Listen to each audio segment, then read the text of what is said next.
the Agile Leaders PH Chapter, thanks to Austin, as this is one of her brainchild in order for this initiative to exist, at least in the Philippine chapter. And we would like to welcome a very interesting speaker who just recently joined in, thanks to Austin. And she is currently a senior consultant for as a senior consultant for the human capital workforce transformation in Deloitte Southeast Asia. And she has considerably in-depth experience in the areas of workforce strategy design, leadership development, and is the champion to the future of work. And I know how brief these areas that we could describe. We would allow Janica to speak for herself about what would you like to offer to the audience right now. And lovely to have a lot of people joining in. And if by any chance that you have any questions, we are more than happy to accommodate those in Slido. So if there are any concerns that you have in accessing that link, let alone having that link, we're gonna post it again in the chat. And hold on, let me just do that.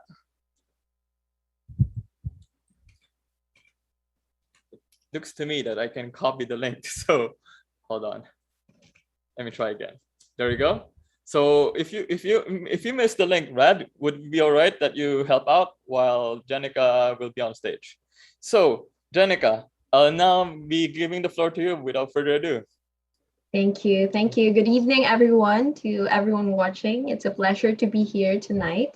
Yes, my name is Janica. I'm currently the senior consultant for human capital in Deloitte Southeast Asia. So we really focus on workforce strategy design, strategic workforce planning, analytics, leadership, and the like. But for the longest time, I have been part of the learning and development field, focusing on leadership development. And what I can say is that all throughout my experience, there's a lot of changes in terms of leadership and the skills that we need to have. And sometimes the skills that we teach a few years back might not even be applicable today. So, it's also important that we learn the new ways of leadership, because even the skills that we know today might not also be relevant or effective in the future. With that, let me now move on to some of the high-level topics that we will be covering in the next hour. So I want to make this session really, short, sweet, but really impactful for everyone listening and tuning in tonight. So for the first topic, I'd like to talk more on the global megatrends that are really changing the game, really impacting a lot of businesses, the organizations, the business landscapes, our customers, that will have an effect on how we lead our teams.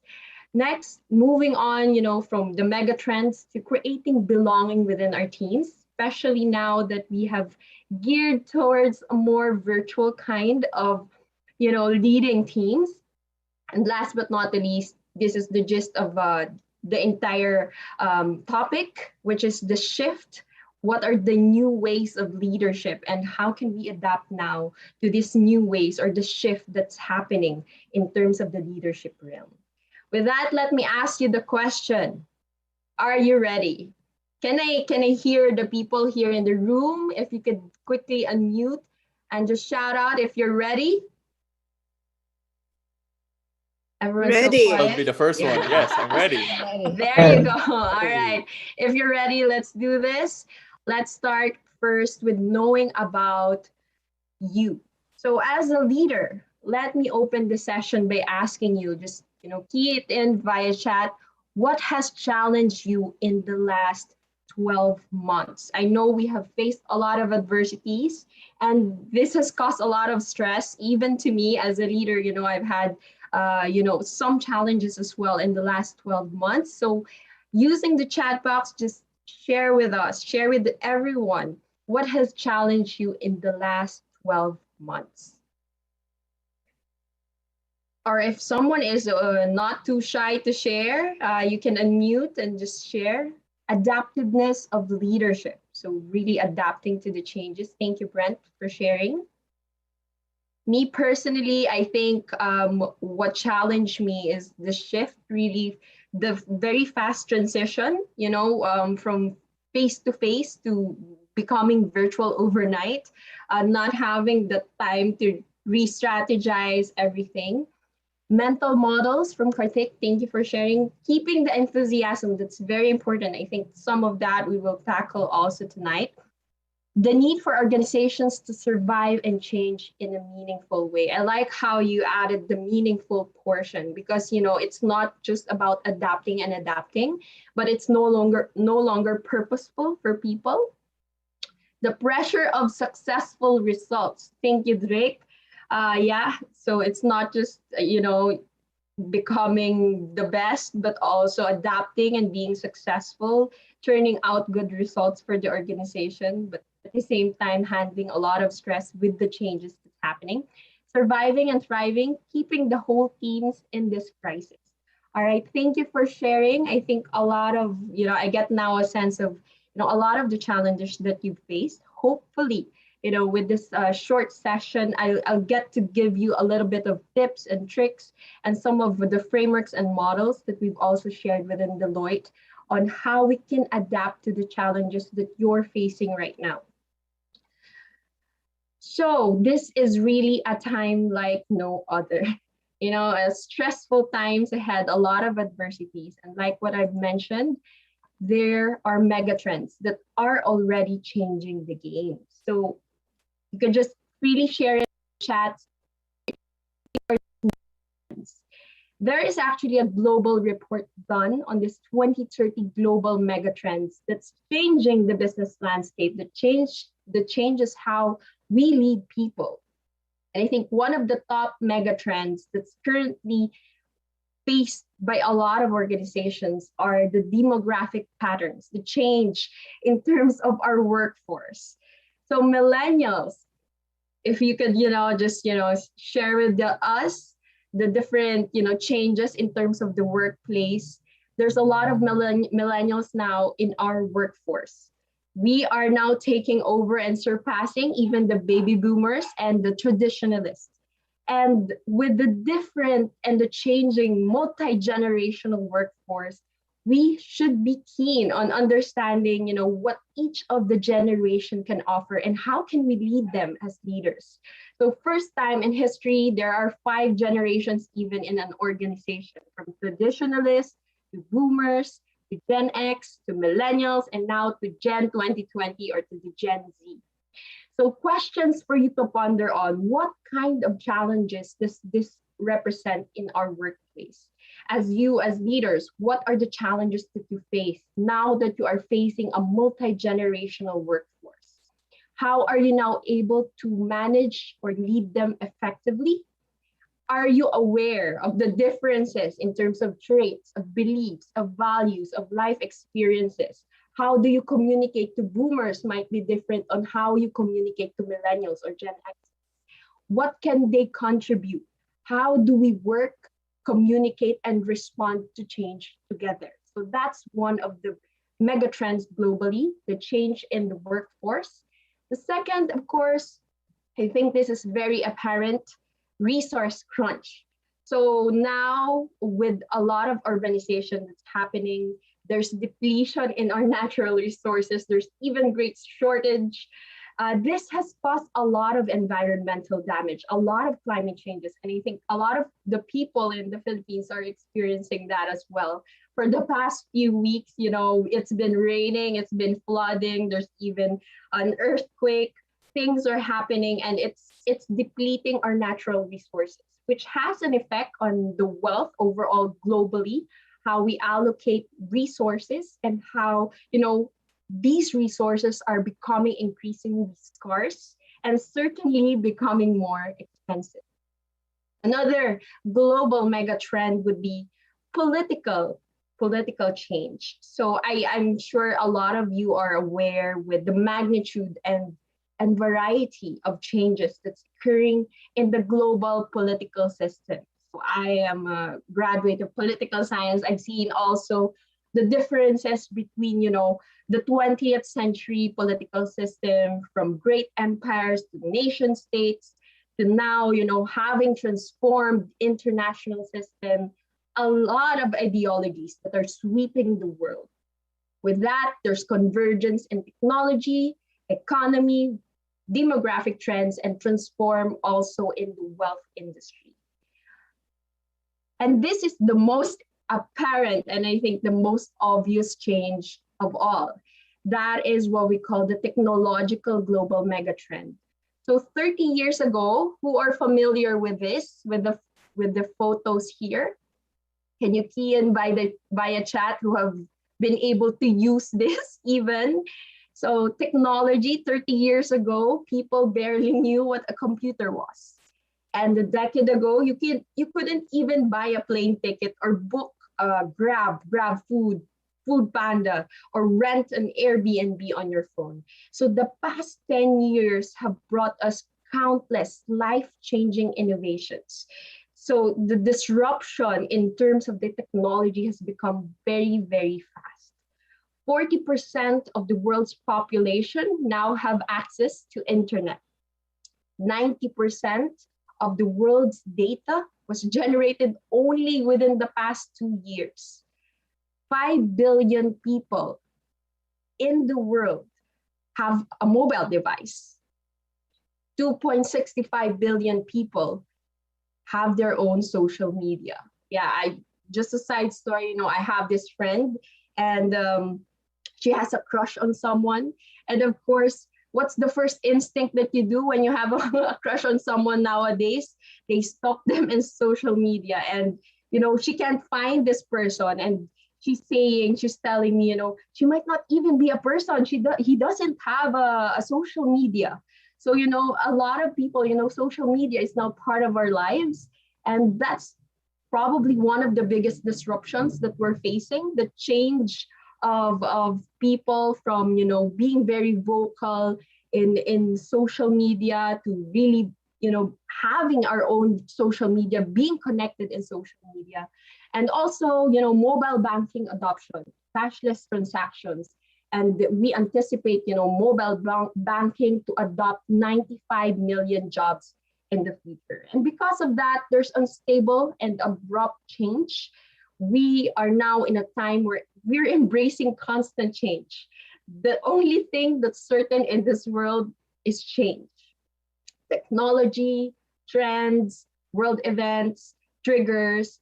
And this has really allowed a lot of organizations to rethink the way they lead the organizations and allow us to embrace the uncomfortable. But aside from these megatrends, there's one big disruption that I'm sure everyone is aware of. Yes, that's COVID. So last year, we've experienced a lockdown for some of the countries. And this has really accelerated a lot of transformation, a lot of changes in different organizations. It has disrupted a lot of businesses. So let me share with you a quote by Anne-Marie Slaughter I found in New York Times back in 2020. So this quote says, "The coronavirus and its economic and social flat-out, it's a time machine to the future. Changes that many of us predicted would have happened over decades instead took place in a span of weeks." I'm sure a lot of us have experienced this as well, whatever organizations you're in. I've experienced this myself firsthand. We've had a 3-year roadmap, 1-year roadmap, and then all of a sudden, the CEO mandated us, implement this in 2 months. So because of that, work has become faster. To be able to adapt to these changes, we really need to accelerate our initiatives. And because we need to accelerate the initiatives that we have, we need to work faster. So a lot of companies, they might be successful before COVID, but with COVID, they need to accelerate digital transformation, adoption, implementation of the new ways of working, right? For leaders, they are now taught how to lead teams virtually. And if not, it's a make or break. We either survive or thrive or be out of the ecosystem, right? Ideas are also moving between people faster with Google, social media, virtual meetups like this. You could meet people and share ideas around the world. There are such a thing in learning and development, which we call remote working academies, where this started to emerge after COVID, wherein digital and collaboration capabilities are growing at a rapid pace. So the way we design leadership development programs is to meet these new demands. Like, for example, leading virtual teams.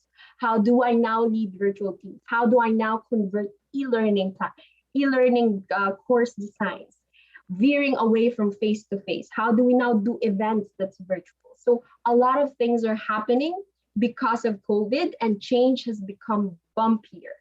There is now a tension between, do I remain stable in an organization or do we become agile? Do we take that leap of faith? So I think both modern day knowledge worker and the technology that we use need to both be stable and agile. And so there's a lot of companies who have, termed the word agile. They wanted to transform, they wanted to design the organization to both drive speed and stability. But this has become a struggle. Work has become faster. There's a lot of changes happening. There's a crisis, there's a pandemic. Yet, isolation and feelings of loneliness are increasing. Who here have felt this last year when the pandemic happened? You felt isolated, you felt stressed. I know a lot of people who have felt even depressed. They don't know what to do. Some people even went, missing in action at work. There's really that great feeling of isolation, of not being able to meet other people, doing social distancing, plus the stress of working faster, needing to be more productive. 40% of people state that they feel isolated at work, and remote working has increased this feeling of isolation for a lot of people. So this is a study by HBR and Forbes that during COVID, because of quarantine, remote working, you're not going to the office anymore, this exacerbated this feeling of isolation for a lot of people. Now, let me show you another study by Microsoft. As we feel isolated, the demand for high productivity continues to cause exhaustion. So high productivity is masking a really exhausted workforce. So self-assessed productivity has remained same or higher for a lot of employees in the past year. I don't think there's a lot of companies who would say, okay, let's drop down the productivity. Let's not work because we're all stressed, right? So productivity, the demand for productivity within organization has become even higher for a lot of organizations and employees in the past year. But this has a human cost implication.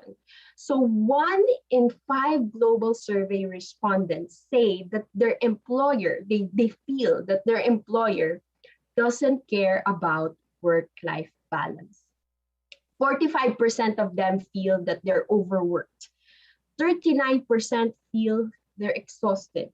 And trillions of productivity signals from this study quantify that there's precise digital exhaustion that a lot of workers are feeling globally.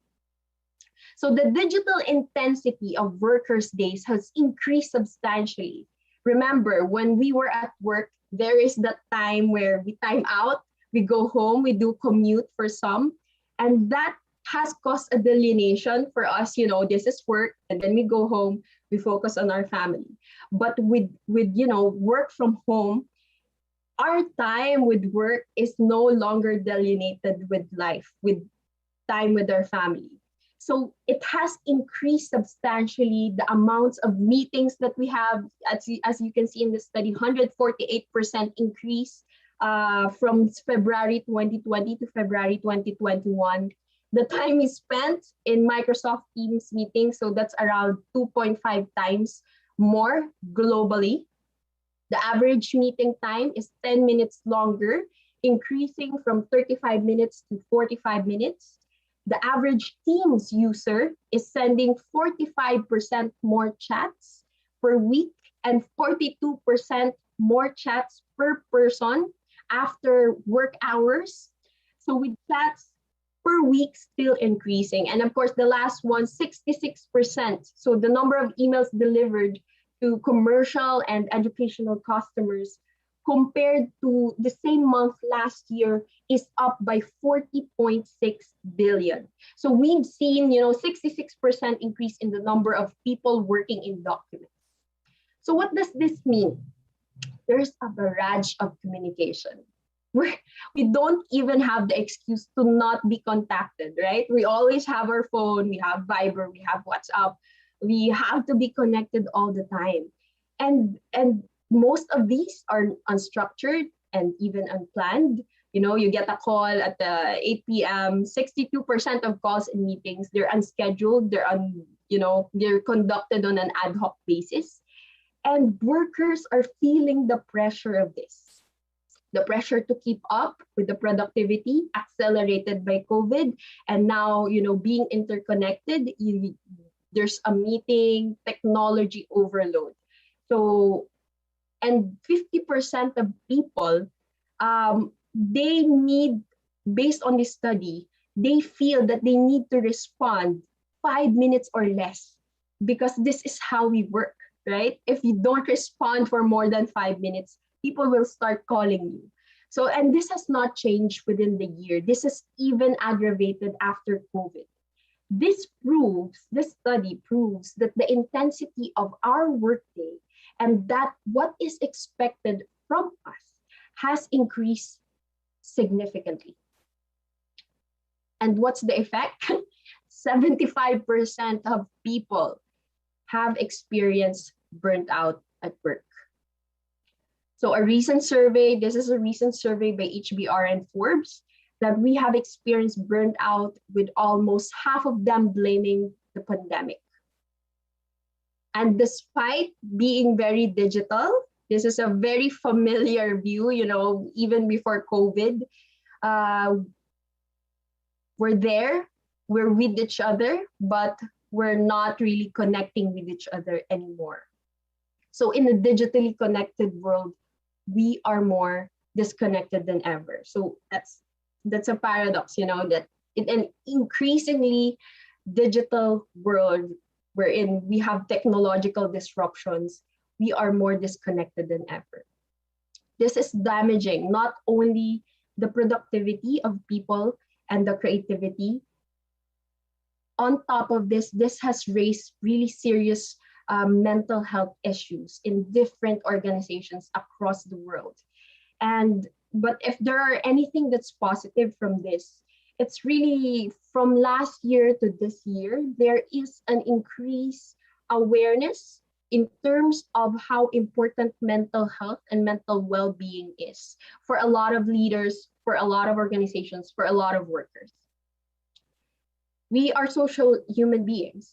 So we might have the vaccine already, but it will require collective action because we are facing an even greater pandemic here, which is the feeling of isolation. We crave for human connection. We crave for a sense of belonging. And we can only achieve this if we are aware and we come together as one.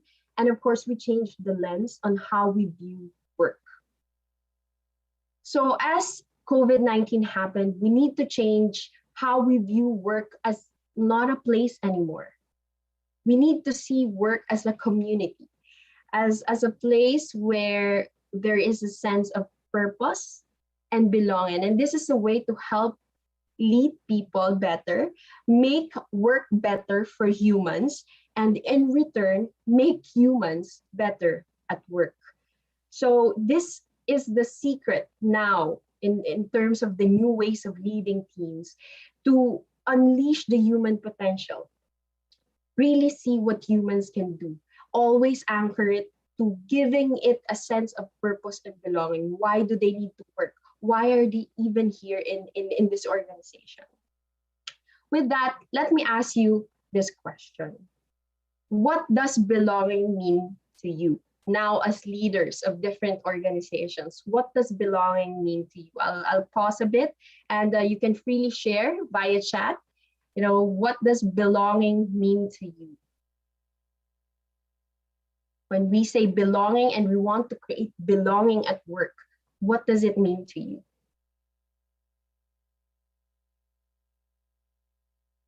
If you want to unmute and share, and Harold, thank you for sharing. To feel respected and to contribute. If you feel that you respect a climate of trust and vulnerability, that's very good, that I can brave to share concerns without retribution. Such a thing as a psychological safety. Asin, thank you. Inclusivity. So when you belong to someone, there's diversity, but then there's inclusivity. Better managed relationships, right? A system of respect. So I see a lot of, respect as a word, ability to trust, candor, collaboration, and creation of space for others. So when we say belonging, everyone's correct. Belonging is really defined as the feeling of that you feel secure, you feel supported, you feel accepted. There's a sense of inclusion, as Austin said, inclusivity, and identity for a member of a certain group or place. So even before pandemic, belonging was cited as a key gap in a lot of leaders, in a lot of organizations around the world. And COVID only reinforced this. So as leaders, it's important for you to create a sense of belonging for your teams. But how do you do that? Very simple. I'll remind you by saying it's just 3 C's: comfort, connection, and contribution. So when we say comfort, how do you create comfort within your teams? So creating comfort is providing an environment where employees are treated fairly. You can be your authentic self. I saw this earlier in the chat. You can just be your authentic self. You won't be reprimanded if you say something candid, if you say what's on your mind. And how do you do this? So some simple tips and tricks that I could share with you as leaders. To create comfort, be mindful. There are people that are not extroverted within the teams. There are people who are quiet, who are shy. How do you now make meetings introvert friendly? How do you acknowledge people who are shy, but who are really good at what they do? What are your team norms that will create comfort? How do you address and overcome cognitive biases? Are there any other thoughts for you that maybe you have already applied within your teams? How do you now create comfort within your teams? Or how have you created an environment where everyone is treated fairly? Psychological safety. What's a measure of comfort? That's a very good question. I think first, different organizations.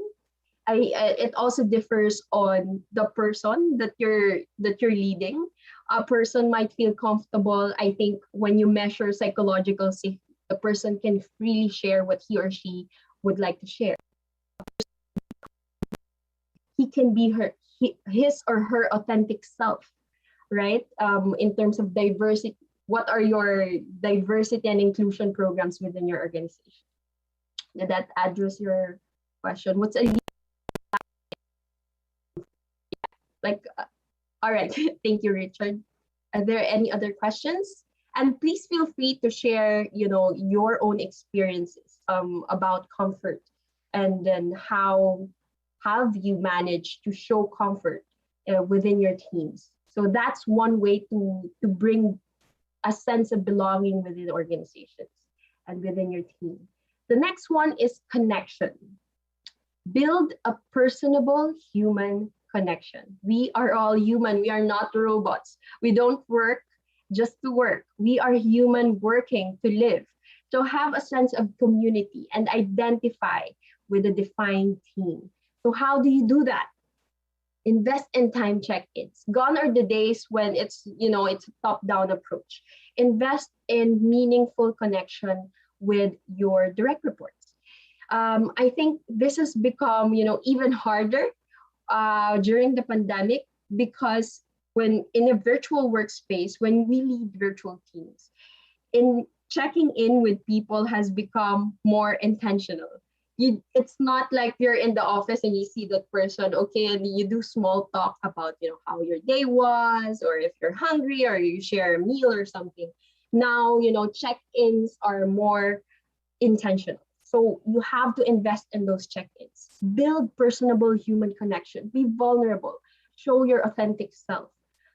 Establish community. So we do this in previous organizations that I've been in. We've had communities for gaming. We've had communities for those who love photography, those who love singing. We have their own communities, and we make them present in different events within the organization. So it's important that you allow people to build that sense of connection despite being virtual, despite being far away from each other. The last C to create belonging is contribution. People must feel aligned with the organization's purpose and have a resilient mindset. What is your organization's overall purpose? Is this very clear to every person in your team? What are your stories of impact? What are your stories as a leader? How do you now replace low value tasks to a high value impacting task? Is the purpose clear to every person within the team? So those are 3 C's to create belonging. Please feel free to share your own experiences in creating 3 C's.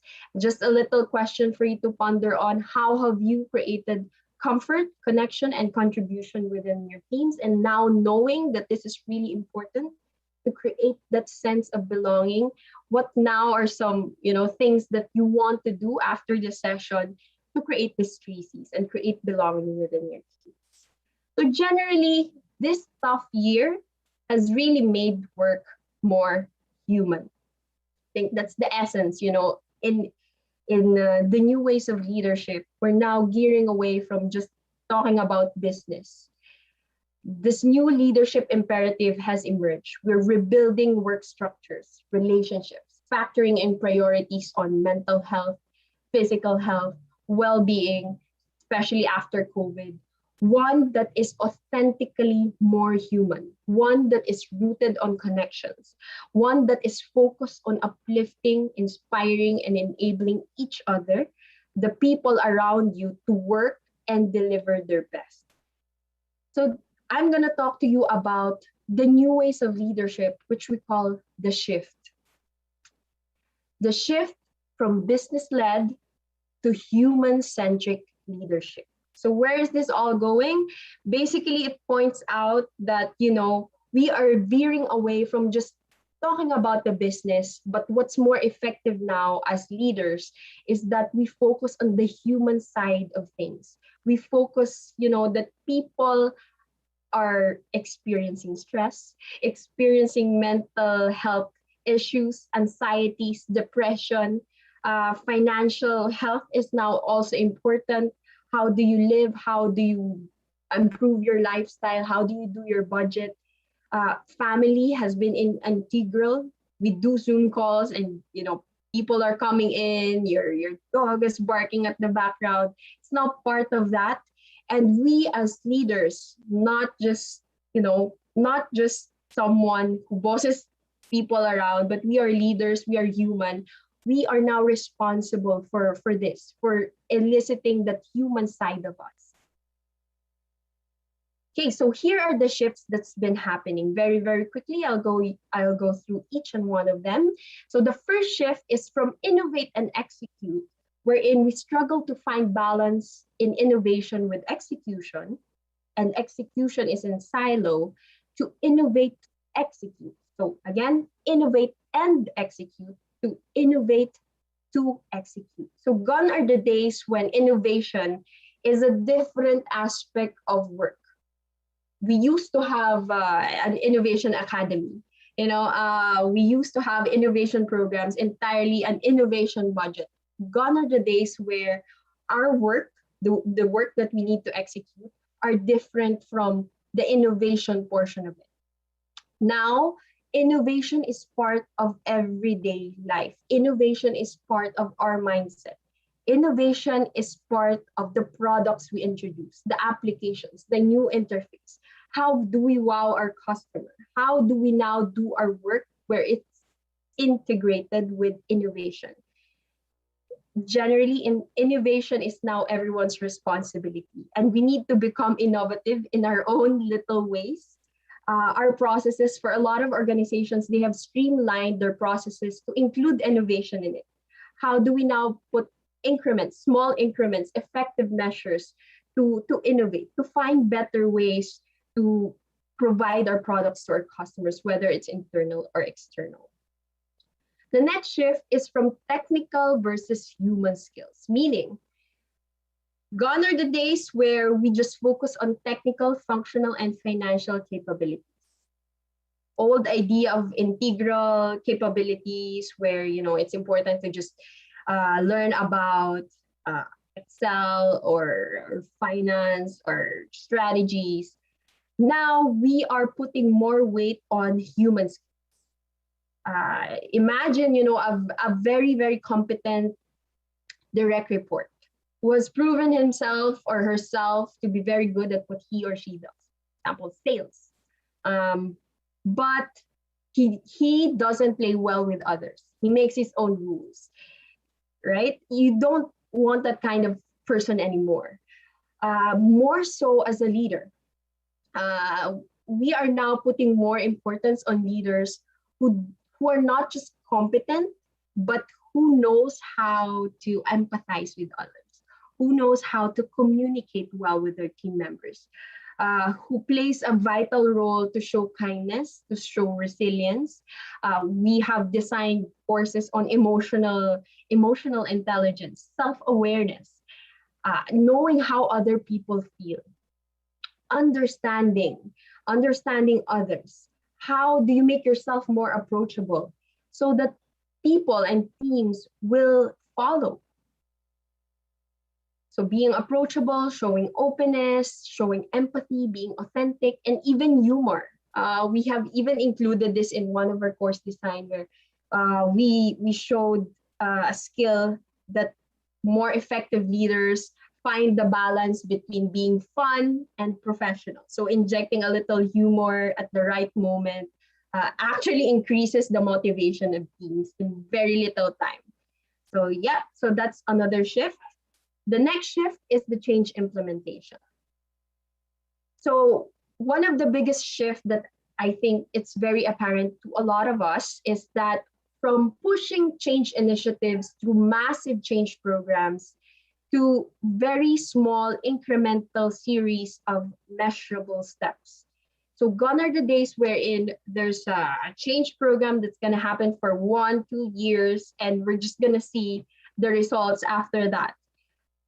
With a lot of changes that's happening, the next change could be announced today or tomorrow or in the next days. So the cycle of change have now diminished intensively. And we must understand that as leaders, we must be open to that. We must be open to small iterative changes that's measurable.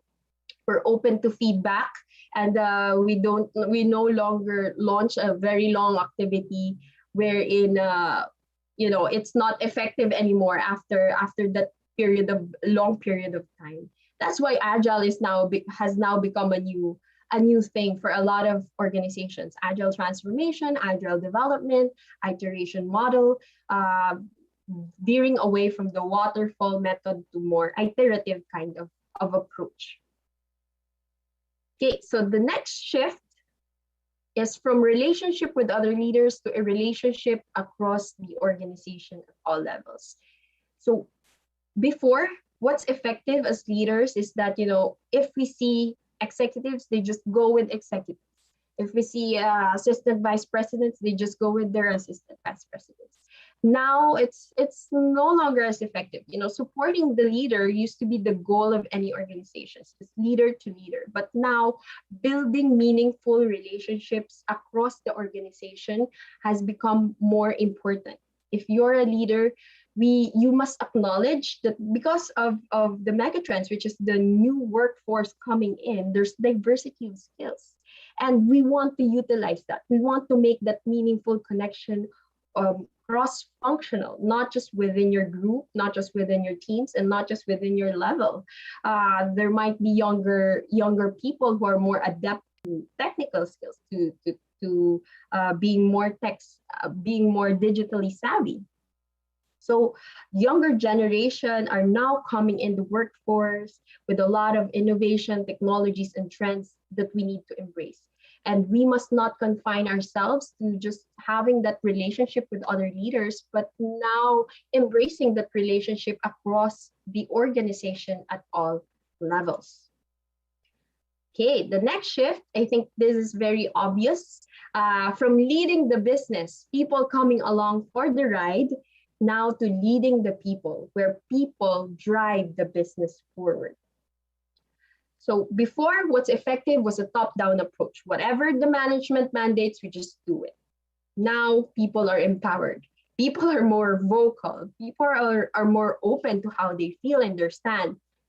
So it's important that we empower people. And if we lead them well, they will propel the business forward. Which moves us to this next shift, the approach to people. Before, a lot of leaders would love, picking favorites, rely on few people, their trusted confidence to succeed. Now, what's more effective as leaders is to look for diverse performers. Businesses have now embraced diversity. So and based on a study, businesses who have done this have 19% more innovation revenue. So according to Gartner, this is a study, 75% of companies with diverse frontline decision-making units have exceeded their financial goals. It's because, they're not just focused on one way of thinking. They're inclusive with whatever gender, whatever race, whatever kind of status you have in life. They're more gender diverse, and they even outperform other organizations who are not as inclusive as these organizations. And the same Gartner study revealed is 12% higher than employee performance in companies with no inclusivity efforts. So diversity and inclusivity really improve not just the performance, but employee engagement. So which means, if you have more engaged employees, this increases retention. It has increased retention for around 19%, and collaboration between teams by more than 57%. So this has been part of the big 9 cultural values in the Glassdoor's job and hiring trends for organizations globally. That's diversity and inclusion. It's listed by the top organizations to have the most significant impact on business outcomes. Okay, the next shift, I think this is the last one, is the ways of communication. So before, there will be a lot of committees. There are a lot of standing meetings, a lot of formal decision structures. Before you could even pass a certain proposal, you have to go to a certain bureaucracy. You have to go to a certain structure. But now what's more effective is that if we include a lot of conversations instead of formal meetings, a lot of check-ins, even if it's just 15 to 30 minutes, sprints with decisions made as a whole. And we have experienced this in my previous organization, where we veered away from the usual performance appraisal. And even now in Deloitte, we do have our coaches, our assigned coaches. And these coaches have check-in sessions with us, wherein we just, we are just guided on our performance, how we feel, if we're okay.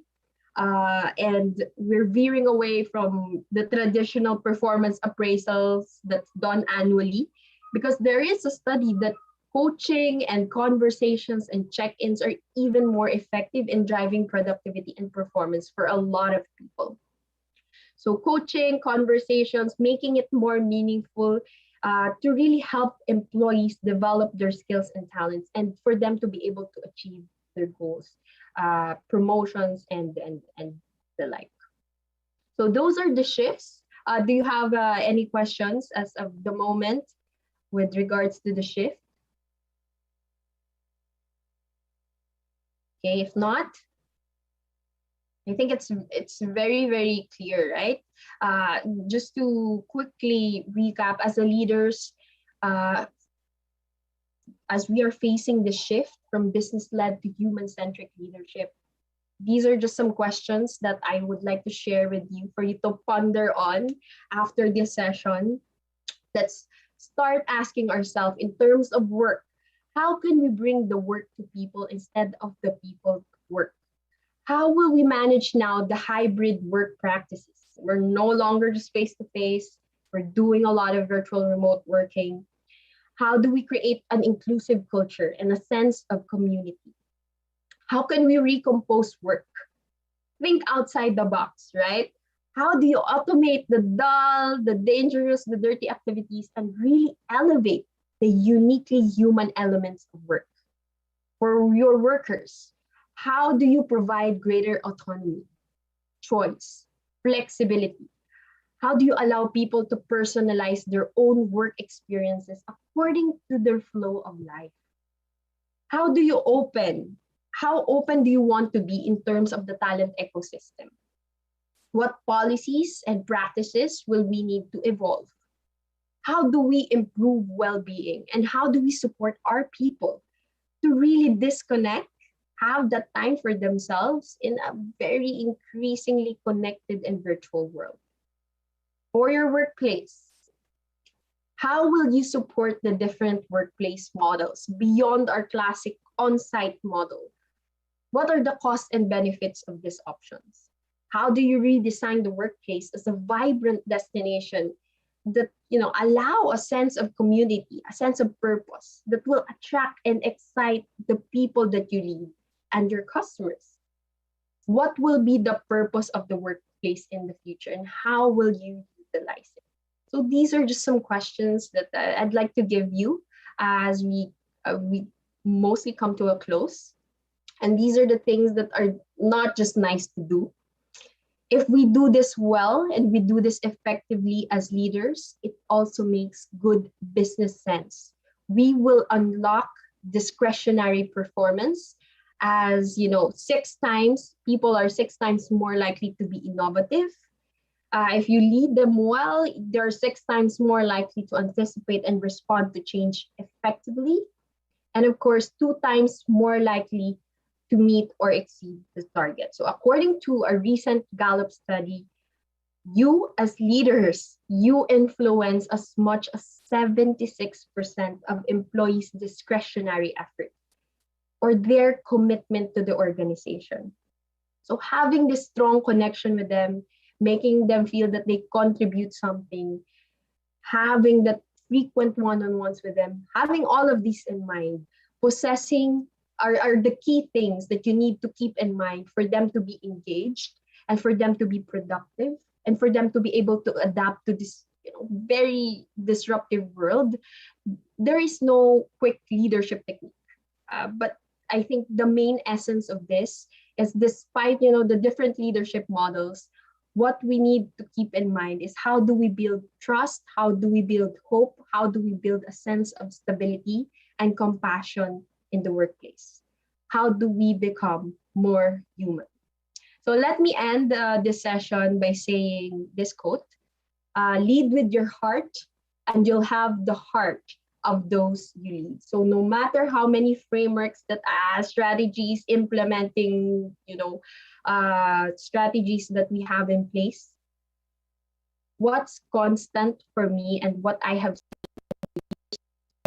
in leadership development programs is that it's always effective to lead authentically with your heart. You lead yourselves with your head, but lead Never forget to be human and use your hearts. So with this, as leaders, are you ready to make an impact? Thank you, everyone. And that is my session for today. Thank you, Janica, for such an insightful talk. And I would definitely resonate with your last message on leading with your heart, and you will have the heart of those who lead. It's such an inspiration closing. So thank you again, Janica. The narratives, figures, and facts of today that you offered, and the encouraging call to arms to the shift to human ways of working, at least in a more radical sense. And we understand that people interactions are messy, and we have to focus more on the in-betweens, the links, rather than the nodes. And it's a skill to refine and navigating that messiness. And we see very well that COVID forces us to do that. So it's definitely a golden opportunity, isn't it, Janica? That's true. That's true. And the people side of things is always messy. It's always complicated. There's no really a cookie cutter approach for it. To be honest with you, there's a lot of things that are moving. There's a lot of things that you can apply, which is different for every person, every individual. That is true. And the more I discourage people from looking at best practices and the silver bullet. All right, so thank you. And on the other hand, we also want to make sure that this is really an opportunity for us to re-examine the underpinnings of what influences how companies operate and being sincere on meaningful changes. So thank you for offering contrast, Janica, from to. So thank you again for giving such a potentially insightful talk. And I would like to thank everyone for giving time to choose this session over anything else in your activities. And while doing that, we would like to now shift to the Q&A. So as you can see that the Slido is pretty rich relatively with questions. And Janica, you are more than happy to share a bit further about the insights that has been posted there. And by any chance, people would like to at least chip in a bit. That's something that Rad, Austin could do as well. So could we see what is the first one? There's like 20 questions right now in Slido. Wow, I'm not sure we're going to cover for everything. We'll end tomorrow morning. All right, perhaps you could start with the ones on top. So everything's anonymous, and at least people somehow voted once for each. And the first question that is asked here is, how could organizations change and survive in a meaningful way? What do you think, Janica? How could organizations change and survive in a meaningful way? I think it's a process. It's not something you do overnight, right? Of course, you go back to your purpose. As an organization, what's your vision and mission for the organization? Has it changed because of COVID? And now with that, always anchor your initiatives, whatever you do, always anchor it on the vision and the mission of your organization. Did that answer your question? And then always also look into the people, always check in with them. I see a lot of organizations where their leaders are so detached with their people. The management team wouldn't report what's really happening. So it's good that you have that culture of openness, that culture of trust. I think that's the most important one. If you want to establish a meaningful connection and a meaningful change, start with trust. Start with building trust within the organization. I started to convince myself that trust is a skill to build, that we tend to forget what it means to live in a climate of trust. And people might ask how we could do that. But at the end of the day, it's more of like, what does trust mean? Okay, so maybe that leaves the question open and for others to ponder about. How would you like to consider the second question, Janica? I can zoom in. I'm Yeah, sorry. I don't think I can see it. Looks like this. There How you do go. I zoom this in? It's gone. I think it's all Mhm. about being a leader, how you are going to unleash the potential of your team. That's the second question I saw. How do you unleash the potential of your team? Yeah. Uh, I've experienced leaders asking this question, and I think unleashing the potential of your team is really becoming human, understanding the strength of these people, really knowing these individuals. They're not just machines that work for you. That's no longer happening now. See them as human beings. See them, uh, leverage on their strength. There are teams with diverse strengths and weaknesses. You see a person's strength that, leverage on their differences. Embrace that not everyone would have the same skills, and really believe in people, have consistent check-ins with them. And I think that's what's effective. You don't push for people that's not really their forte or their strength, but more on leverage them by partnering them with people who have different strengths or different skills. Can I add to that, Yes, sure. Awesome. Danica? And I think leaders has to somehow and at some point and at some degree, I would say, learn how to wear the shoes of a coach. You also try to be a mentor. You try to connect with them personally. And, number one is to be an empathic leader. I would say it has been very effective for me when the people think genuinely you are caring for them beyond work. That's one step to make you forward with your relationship. I mean, to upgrade your relationship.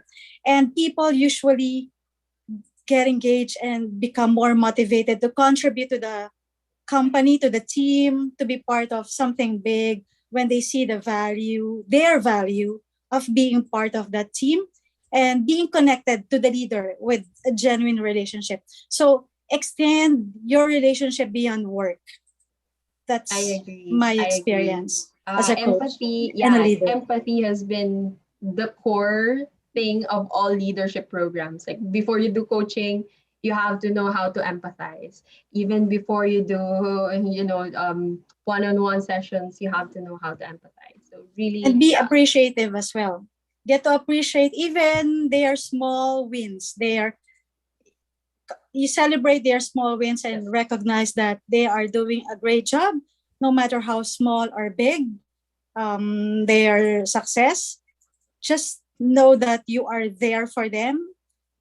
It's going to be a big That's true. impact to their daily lives. Yeah. Thanks, Austin. And in the fast-paced environment, we sometimes forget to thank people for their hard work, especially in a remote working environment where connecting with people has to be more intentional. We do check-ins, right? It's not like that person is there across your workstation. So you have to be more intentional and appreciate that person. Have that check-in, give that feedback, um, be more specific on the things that you appreciate about that person as well. You could go far places by just being someone who's interested in others, for sure. All right. How would you like us to move forward with the next question? It looks like the next question would be, I can't what see are, yeah, what are the mental models you could share to help organizations adapt? mental models. What do you mean by mental models? Like the different ways of thinking? Probably so. In your interpretation of that phrase, perhaps. I think in general, the most adaptive organizations are those that are not afraid to take that risk, to be more open to innovation, always being more open to innovation, and not just confine the decisions to the top management. empower people to make that decision, empower that people to share their ideas. And yeah, because I remember this story about the one who invented uh, the mirrors in what you call that, the elevators. It's not the president, it's not the CEO, but it's actually the janitor who have seen, people lining up to go to the elevator. And now that they see the mirrors, it kind of distracts them from being impatient and waiting in the elevator. So that's the reason behind it. So it's not really always the management who has the answer. So a good mental model to be able to adapt to change is really empowering people to share their ideas, having that avenue for people to share their ideas, being open to risk as well. You don't confine yourself with the traditional bureaucratic way of doing things. So, right, when I mentioned stability versus agility, how agile are you versus how much are you willing to still be stable? So that good balance between stability and agility is very important. Thank you, Janica. And considerably in how I'm gonna think forward with this question has a lot to do with asking, okay, we want the people to innovate, let alone we need to also understand what is keeping them from innovating to begin with. And that's trying to understand where they're coming from and the current conditions that that make that happen, isn't it? We tend to look at where we need to go, forgetting where we are right now. And sometimes the characteristics of where we are right now is simply the things that is preventing us from doing it. All right, next question. How do you deal with worker survival guilt and perceiving busy work as a badge of honor rather than something to be effectively managed? That's a tricky question. Yeah, this is a hard question. That is a hard question. Although it's very apparent now. A lot of posts I see is about don't glamorize overworking. So I think the way to deal with it is really the leaders who would spearhead that kind of mindset. I think that is what is working with Deloitte as well. Mm-hmm. The leaders are the ones, telling people don't work too much or don't work beyond certain hours. Find that balance, have that mental health leave if you need to.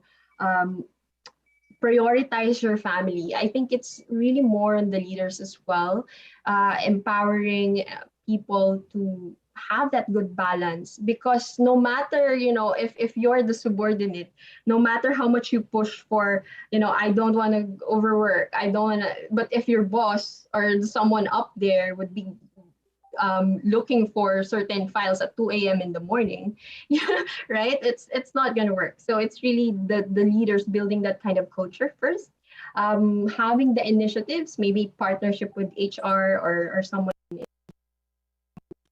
and implementing certain programs that would allow for that kind of culture to propagate within the organization.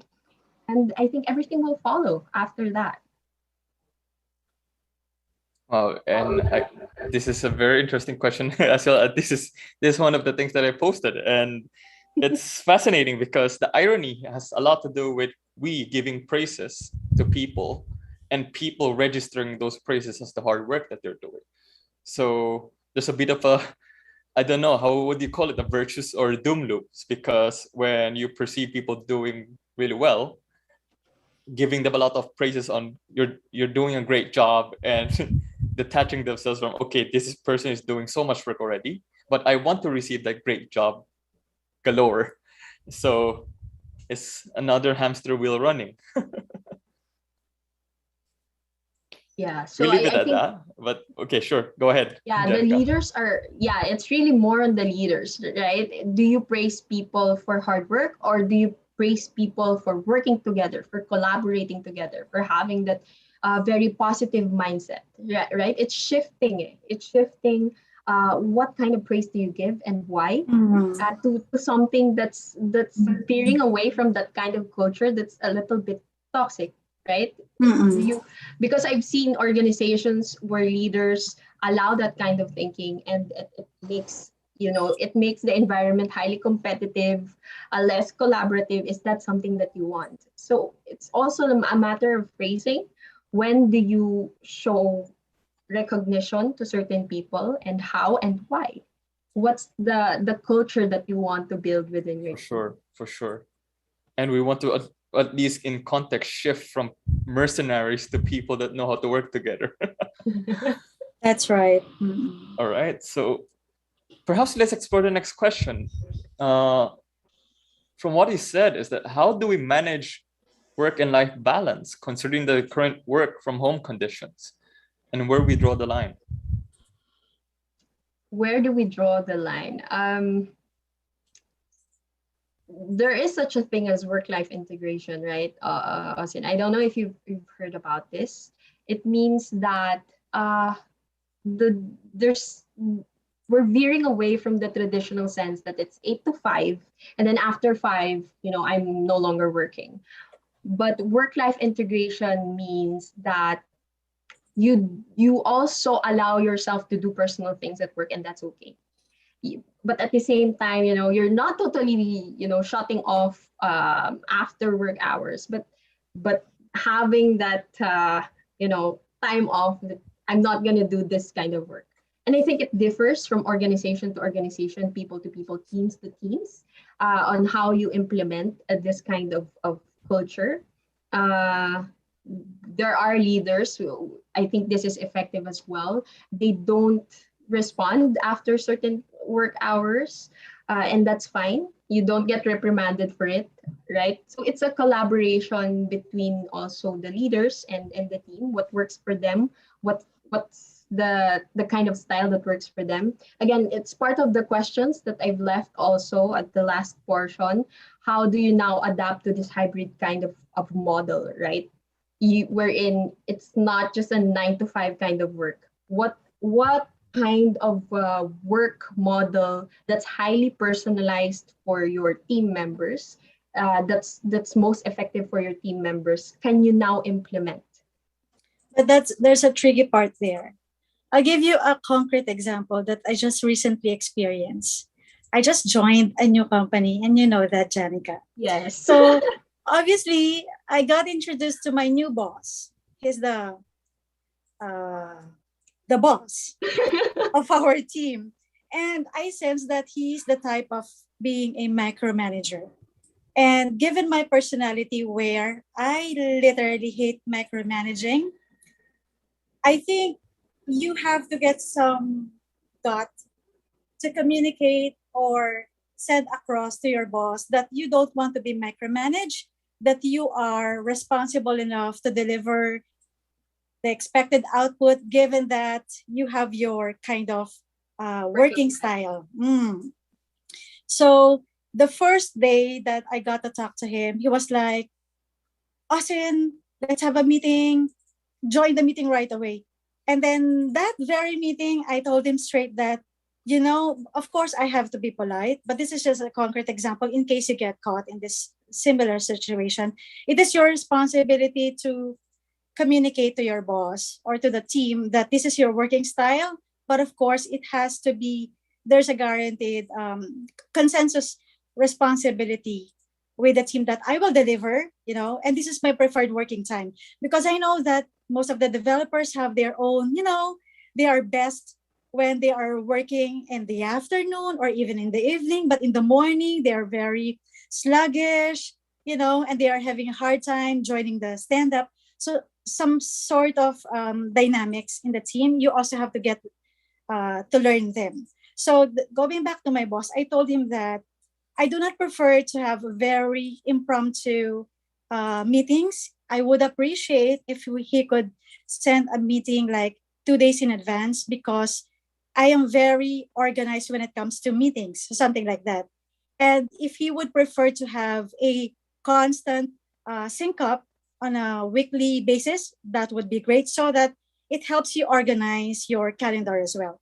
So it is your responsibility. If you would want to communicate bluntly to your boss that this is the way I work best, then you have to do it and see the outcome for yourself. And I'm sure you're gonna have a better relationship if you are being polite and upfront. So that's just my tip. Very good example, Austin. I love it. Yeah. You know And what I I'm think talking about. I know. So I think it all boils down also to how much you trust each other, the kind of relationship that you have, and how open your boss is to your suggestions. Because there will be leaders who aren't as open to feedback, who aren't as open to suggestions. And yeah, it's really about being open as well to that person on what's the best working style for you to be able to be productive. Right.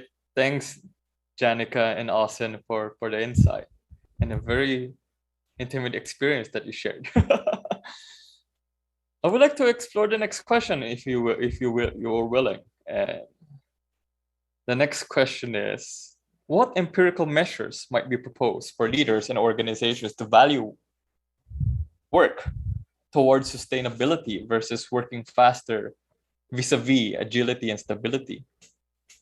I think this is a pretty loaded question, isn't it? Is that a Miss Universe question? Looks like it. Again, it depends on the maturity of your organization. Is your organization highly traditional, or are they more like startups? What kind of mindset? What kind of organization are you in? Because startups, although they are more agile, right? The thing with the startups is that in terms of implementation, there will be the time where they have to be stable, where they have to maintain that momentum. And if it's the other way around, you're traditional, you're highly traditional, uh, it's more bureaucratic, and in terms of adapting to a lot of changes, it's not going to be as effective. So it's really about finding that good balance between what kind of organization are you in right now, what works well for your leaders, and what works well for the people that you lead.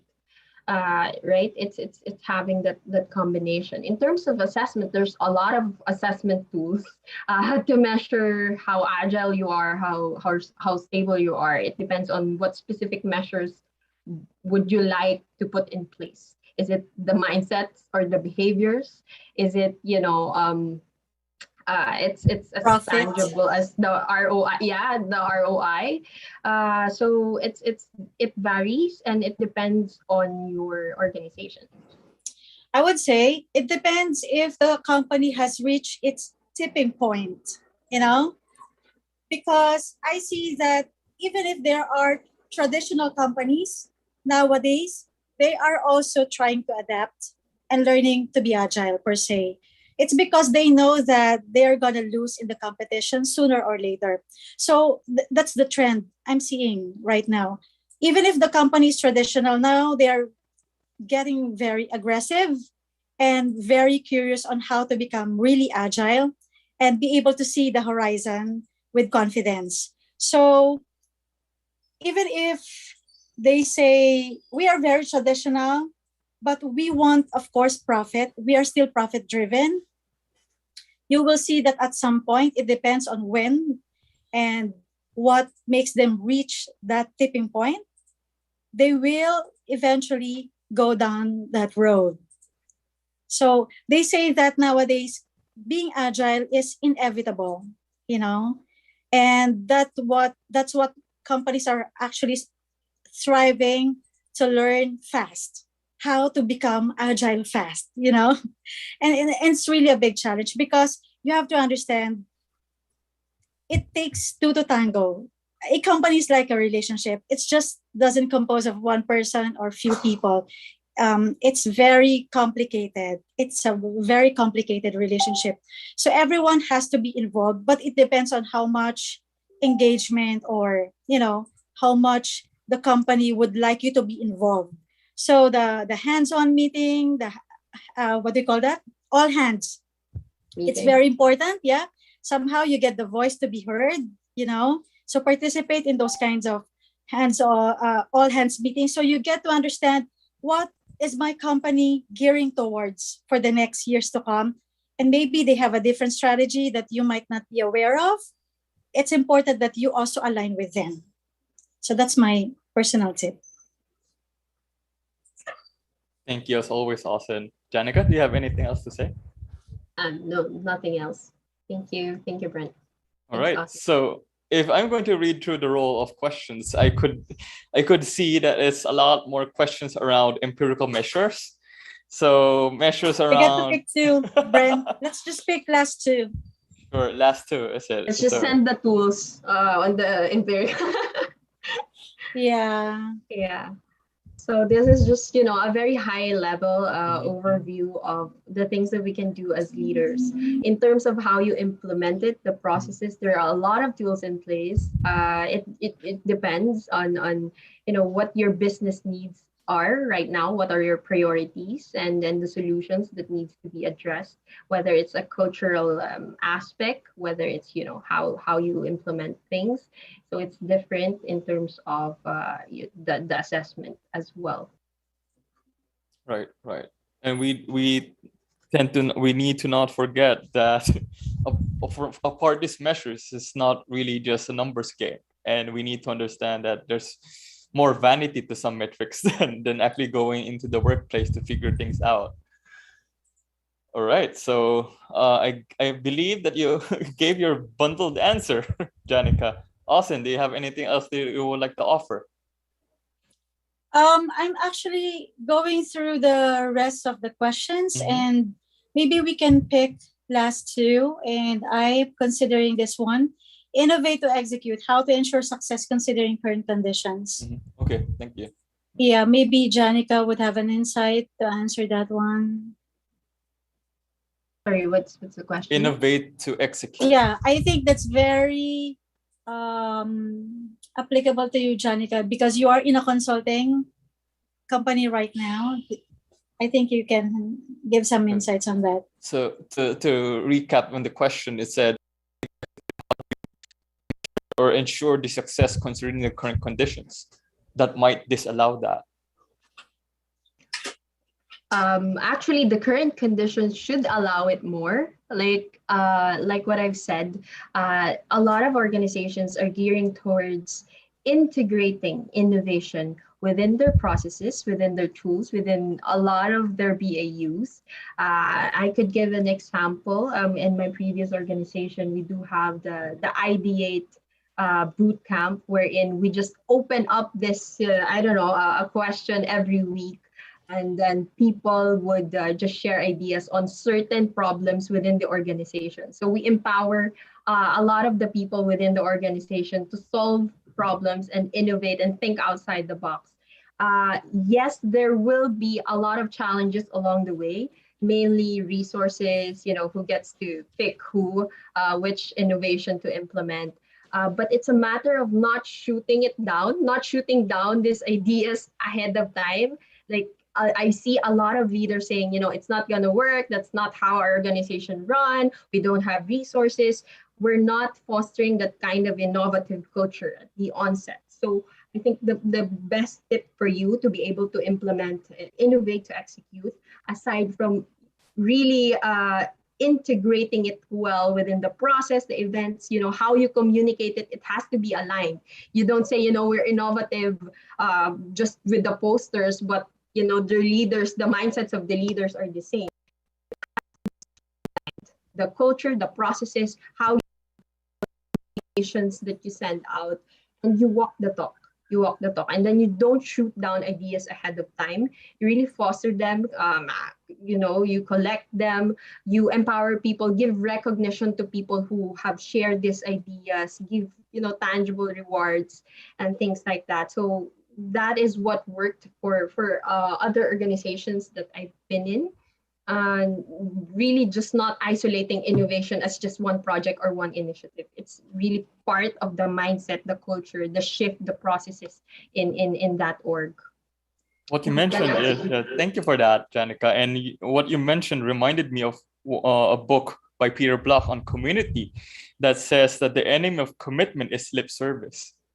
So when you see posters on innovation, on collaboration, then it's just a matter of being a poster rather than something that we demonstrate as an organization. Thank you, Janica, for the insight. All right. Trying to be sensitive with the time. We have 4 minutes before we conclude the session. And I want to be respectful for the audience that gave their time so generously to this. So let's see if 1 or 2 questions could suffice. So let's begin with the second to the last question. Any resources you can suggest for team building activities that we can do online? And I just posted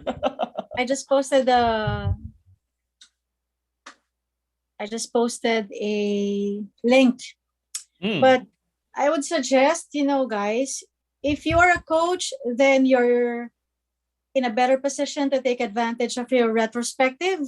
I consider the retrospective as an avenue to take advantage of your team building activity. So my tip would be gamify your retrospective. My style is actually doing the retrospective very unique every time. I do not have retro the same way as I did it before. And that also helps me become more excited, enthusiastic in delivering the retro, because I know that, for example, this is the first time I'm going to do this. Of course, there's a disclaimer. So at least they get to know that this is the first time you're going to do that kind of retro. But that kind of curiosity and enthusiasm, it gives you that purpose of doing a new something else that you haven't done. And actually, that reduces the boredom of the team whenever they see that, oh, this is something new. So that's my tip. Take advantage of the retro in doing the team building remotely. Because, of course, right now, it's impossible for us to do team building, right?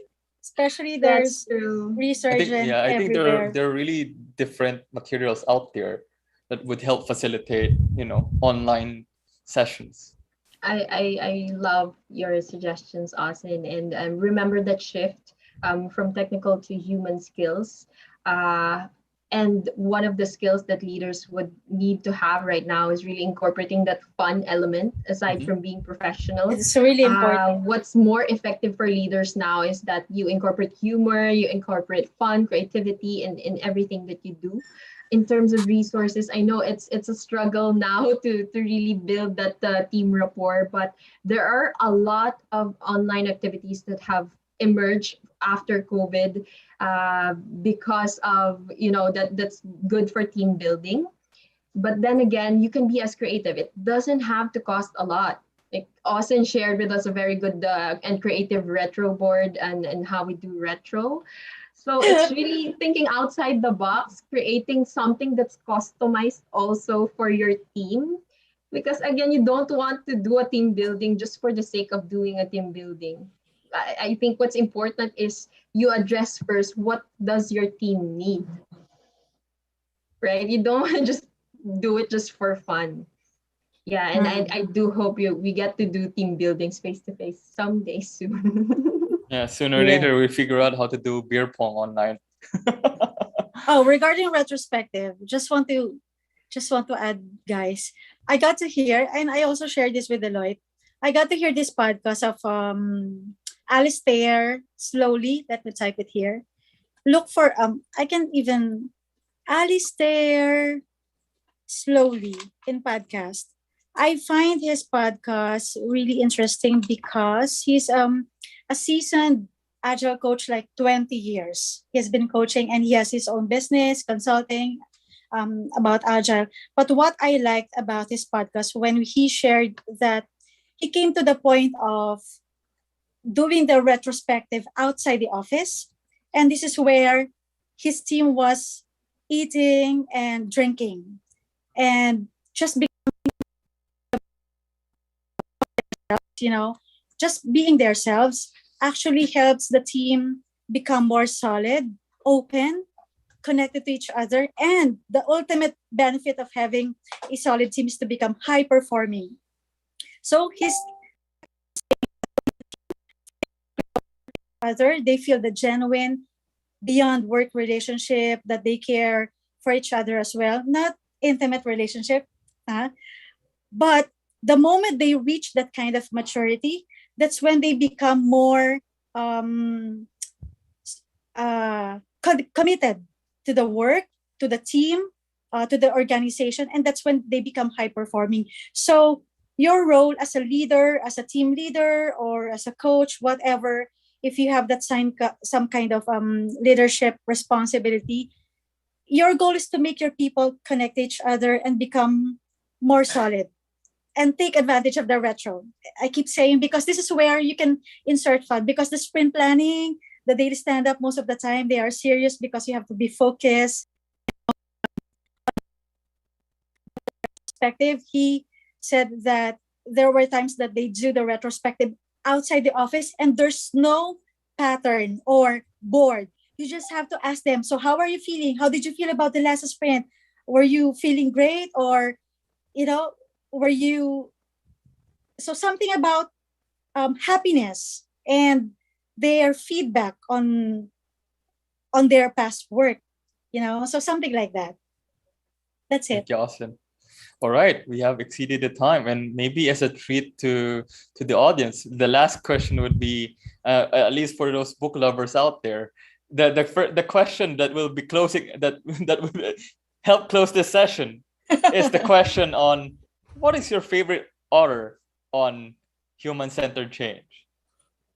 Wow. Maybe not an author, could be a podcaster, could be someone that you're standing on as part of being the giant that they are.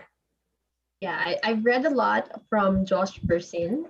I think he's really good in terms of a human-centered approach kind of leadership. He also has a lot of data to back that up. Why are we doing this? The essence of why we're gearing towards this kind of leadership, and overall the macro view of what's happening globally. So, yep. I don't know if you have anything to add, Austin and Brent, on suggestions. One of my favorite authors, unfortunately, he passed away, Tony Hsieh. Janica, could you share it in the chat so that people can pick it up? Yeah. All right, wait.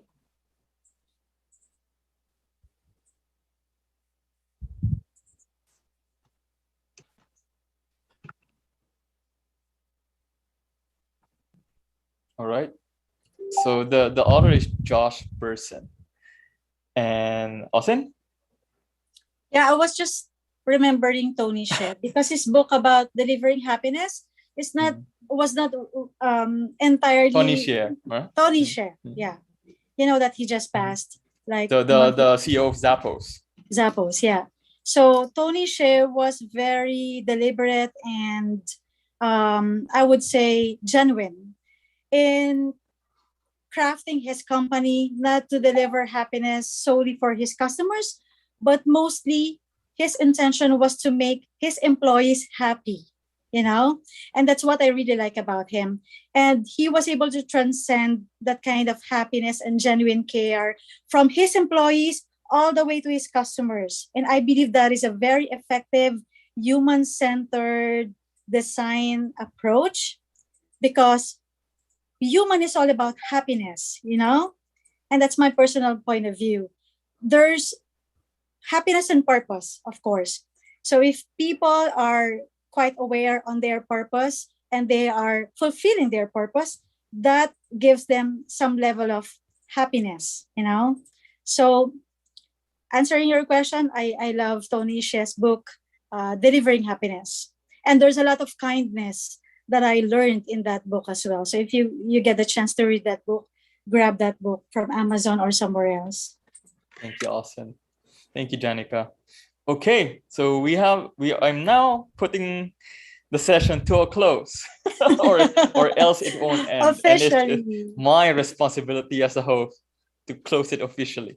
So thank you. And I know there's more to discuss, there's more to share, but to respect everyone's time, this is now the time that we close the session. So thank you for the speakers, for those who shared, and for those who listened. And don't forget, Brent, we can ask them for the next topic for our meetup. And then if you want to speak in our meetup, feel free to approach me or Brent or Janica, anyone in LinkedIn. Feel free to approach us, guys. We don't put boundaries in choosing who would be the next speaker. As long as you're confident, you have some insights to share with us, go ahead, feel free. We believe in the concept of trying. So thank you. All right. So Thank cheers, you, everyone. Yeah, so let's get to the Slido to get to the poll part where we can ask the people to input their so next topic. So it looks like we have another request from the audience. At least choose what topic you favor. And I don't think that I could actually see the poll right now. I saw it a while ago. Okay, there you go. The voting is closed. That was for the last time. It has been reset just right. Yeah, so just for right those now. who are more than willing to offer a topic that you would like to discover with us, feel free to put it on the poll, which is simply on Slido. And you are more than free to connect with Janica, as she just provided her LinkedIn profile. Awesome. There might be more questions. Of course, there's a lot. All right, so we won't hold you any more hostage to this. You are more than free to leave this session and be happy where you are. Thank you. Yeah, thank you, everyone, especially the Singapore participants. Thank you for the support. Thank you so much. Thank you, everyone. Have a great night ahead. Have a great night. Bye-bye.